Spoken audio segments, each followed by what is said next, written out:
Good day, this is Joseph. Today the Lord is giving me a word. I've called you to be a leader. You are a chosen one. I'm going to do great miracles and wonders through your life.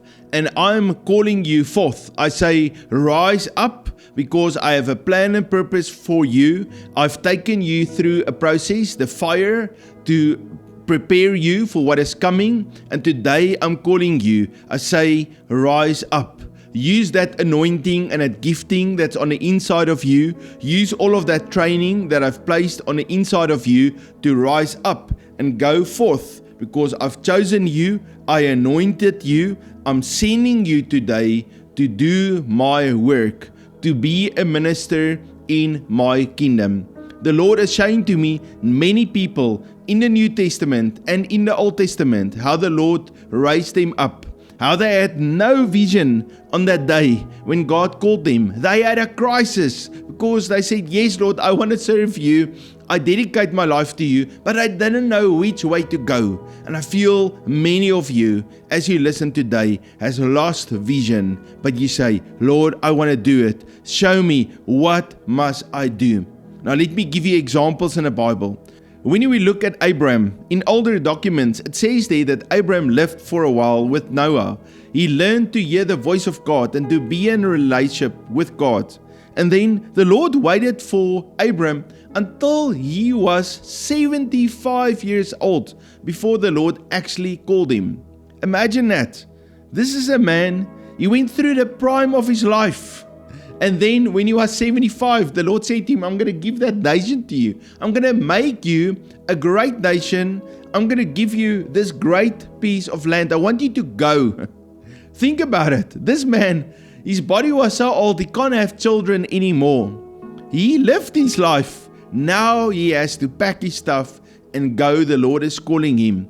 And yet, the Lord gave him a son when he was 99 years old. His wife became pregnant, and when he was 100, he had his son. It's an absolute miracle. His wife was 90 years old. The Lord was faithful, and the Lord gave him that land. Later we see one of the great-grandchildren of Abraham, Joseph. He had a vision that the Lord called him to be a mighty king, a ruler. And so Joseph, he told his family about these dreams. The next thing, he was sold into slavery. He worked for Potiphar. Instead of being a mighty ruler, he was now working as a slave on a farm. Then he was accused falsely and thrown into prison. His lowest low. Lord, how am I going to become this mighty ruler that you've called me, that you've shown me the vision, but I find myself in prison, in the lowliest places I could ever be. And yet, at the appointed time, the Lord brought Joseph out of that prison, and he raised him up to be a mighty ruler. And Joseph saved Egypt and almost all the people of the world from a severe famine. Think again about Moses. Moses, when he was 40, he realized, but God has called me to be a deliverer. He killed an Egyptian and he had to run for his life. He thought he blew it. For 40 years, he took care of sheep in a desert, in that same desert where the Israelites would walk around the mountain. That's the place where Moses took care of the sheep. And then, when Moses was 80 years old, the Lord appeared to him in a burning bush. At that stage, Moses already has given up. He didn't think that God can ever use him again. When God said to him, I want you to go to Pharaoh and tell him, let my people go. Moses was, Lord, I can't speak. I can't do this. And the Lord said, no, take Aaron with you. I'm going to help you do this. And then through Moses' hand, and the Lord using him as an instrument, some of the most amazing miracles and signs was performed. Moses even raised the staff, and the Lord parted the Red Sea for the Israelites to go right through it. None of those people, it doesn't matter whether it was Abraham or Joseph or Moses, had any vision for their lives at that point when God met them. Abraham, 75 years old. Moses, 80 years old. They were kind of settling in, okay, this is my life, this is what I'm doing. Then we see later Hannah. Her husband had 2 wives. The other wife already had a child. She couldn't have children. She was a failure. She felt rejected because she wasn't good enough to have a child. She cried out to the Lord. She said to the Lord, please give me a child. I'll dedicate this child to you. The Lord wanted to raise up a prophet. And so he said, yes, I'm going to use Hannah as an instrument in my hand to bring forth a child. You see, she already dedicated herself completely to the Lord, and the Lord could use her. So he raised up Samuel. Then Samuel was sent to a young boy. He was probably 15 or 16 years old, David. David was all by himself. He had to watch the sheep. He trusted in the Lord. He loved worship and praise. He had no vision to be a king. He had no vision to do great things for God, but he did trust the Lord to help him when the bear and the lion attacked, to protect those sheep. And then the Lord used Samuel to anoint David. Even on that day when David was anointed to be the next king, David thought, but how is this going to work? I know that one day I'm going to be king, but I don't see how the puzzles is going to come together. Today, the Lord is talking to you about your life. You might not know how it's going to come together, but He's saying to you, you are a chosen one, and I'm anointing you with my Holy Spirit, and you are going to do great and mighty things for me. I just want to go to Jesus. So Jesus, He was the greatest minister that was ever on this earth. He was anointed. He was baptized by John the Baptist, and the Lord anointed him with the Holy Spirit. And then Jesus called His disciples. He did a miracle. I would suppose it was not a public miracle, but He told Peter to throw the nets in on the right side of the boat, and there was a multitude of fish that came in, so much that he couldn't handle all of it. So James and John came with their boats, and they helped Peter to bring in that great harvest. So the Lord blessed them with finances so they could join the disciples, and they became some of the greatest leaders among the disciples. There was a wedding. Jesus was invited to the wedding. He took His disciples with Him. He was no. Jesus had disciples, and He's never done a public miracle. And there Jesus turned the water into wine. And the Bible says clearly that was the very first public miracle that Jesus did. Is it not incredible that Jesus already had disciples, but He hasn't done miracles? So the disciples didn't actually join Jesus because of all the miracles and the signs and wonders. No, they joined Jesus before He did public miracles. It's only after that the miracles started. You see, they joined surrendering themselves to Jesus. They knew there was a call. They just didn't know how it's going to happen. At that very moment when Jesus died on the cross, He defeated the enemy. It was a great victory. He was defeating death. And so He was in the grave for 3 days.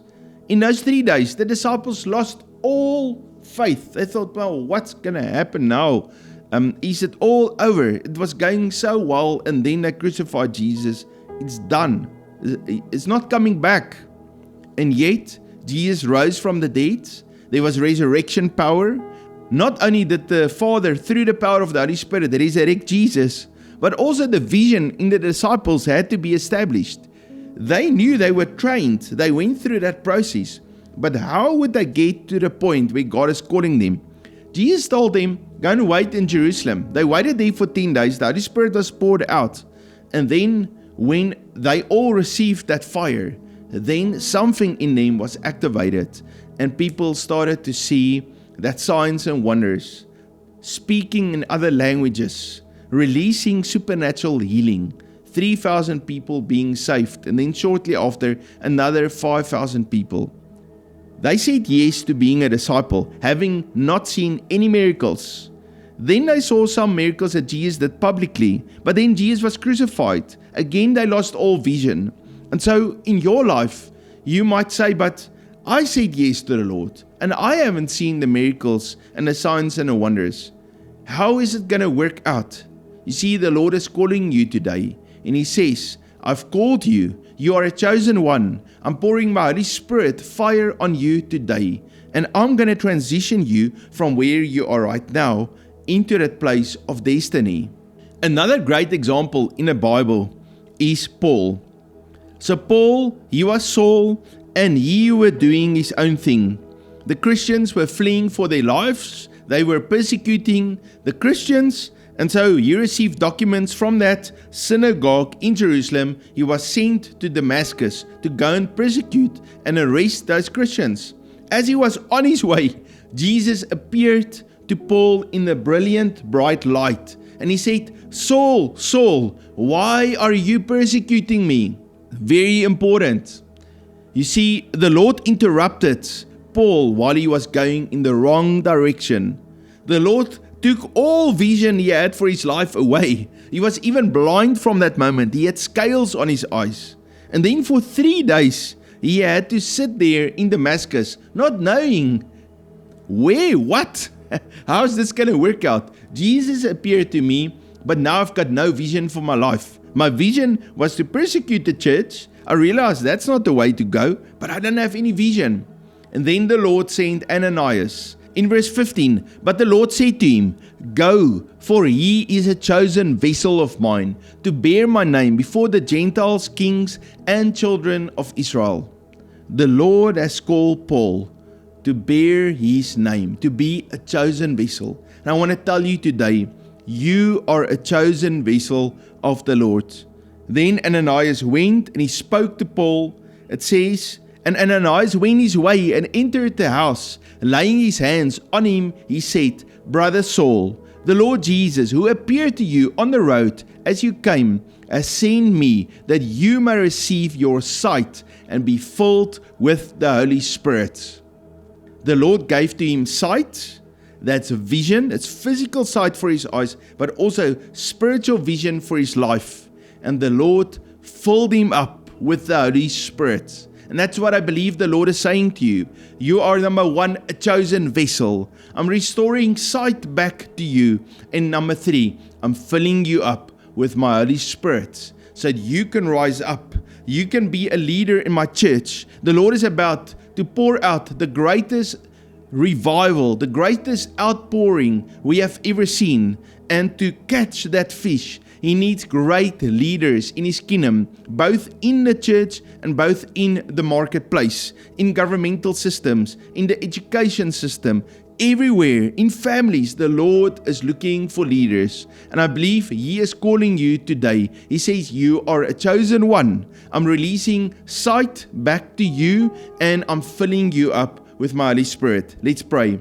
Father, thank you for each one listening today. And Lord, I pray now, Lord, that you will fill them up with the Holy Spirit. Lord, that you will release that scales of their eyes so that they can see the vision. And Lord, I hear your voice saying, you are a chosen vessel. You are a leader in my church and in the business world and in government positions. I'm raising you up to stand for me, to be a bright light that shine. You are chosen to do a mighty work, a mighty wonder for me. And so, Lord, I pray for each one, Lord. Fill them up with your Holy Spirit and with your fire. Lord, I pray, Lord, that they will receive clarity of visions, that scales will fall down and they will see, yes, that is the hope of my future.